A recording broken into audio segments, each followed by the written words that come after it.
Hello, readers. Well, when I go to a Chinese restaurant and get a fortune cookie, and I open the cookie and take out the little fortune, I don't just throw it away. No way.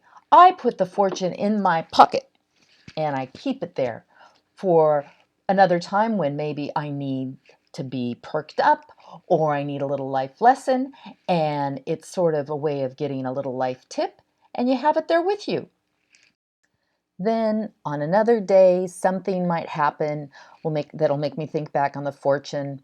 Sometimes it helps to have some wise words to read when something happens that makes you feel sad or worried. And one of my favorites comes from a fortune cookie that said, "A friend is a present you give yourself."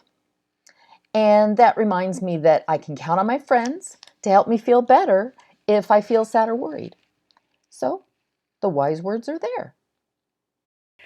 You can use the wise words that you read in a story sort of the same way.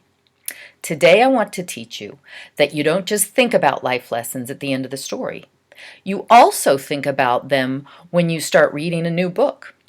You can try to predict what the lesson might be even before you finish the book, right when you start reading. And you think from the start, I wonder if this is going to be one of those books that teaches you, and you wait to find out. Let's look at Curious George Gets a Medal as an example. We'll read the first few pages.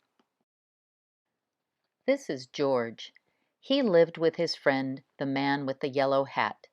He was a good little monkey, and always very curious. George was alone this morning, looking at a picture book, when the doorbell rang. It was the mailman. "Here is a letter for you," he said. "Put it in your friend's desk. He'll read it to you when he comes home." George was curious. It was not often that somebody wrote him. Too bad he could not read the letter, but maybe he could write one himself. In the top drawer of the desk where there was paper and ink and a fountain pen, George sat down on the floor and began to write. But the pen was dry. It needed ink. George would have to fill it. He got a funnel from the kitchen and started pouring ink. But instead of going into the pen, the ink spilled all over and made a big blue puddle on the floor. It was an awful mess.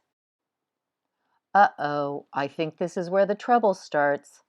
I wonder if this is the kind of story that teaches you to not get into trouble.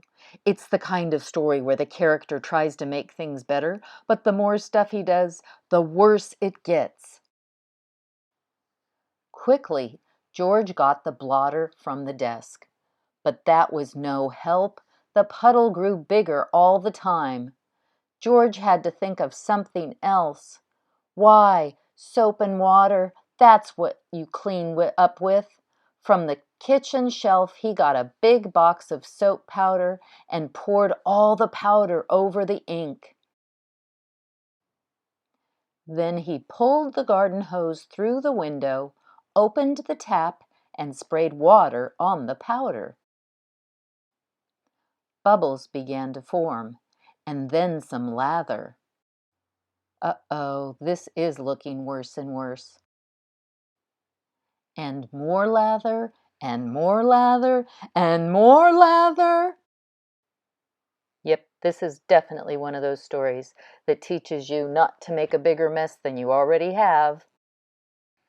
So readers, you don't need to wait until the end of the book to think about those life lessons. You can start thinking about what the story might teach you right from the start. As you read, you can think, I wonder if this is going to be one of those stories that teaches you. Then you can keep those ideas with you as you keep reading. Predict the lesson right from the start. Think, I wonder if this is going to be one of those stories that teaches you.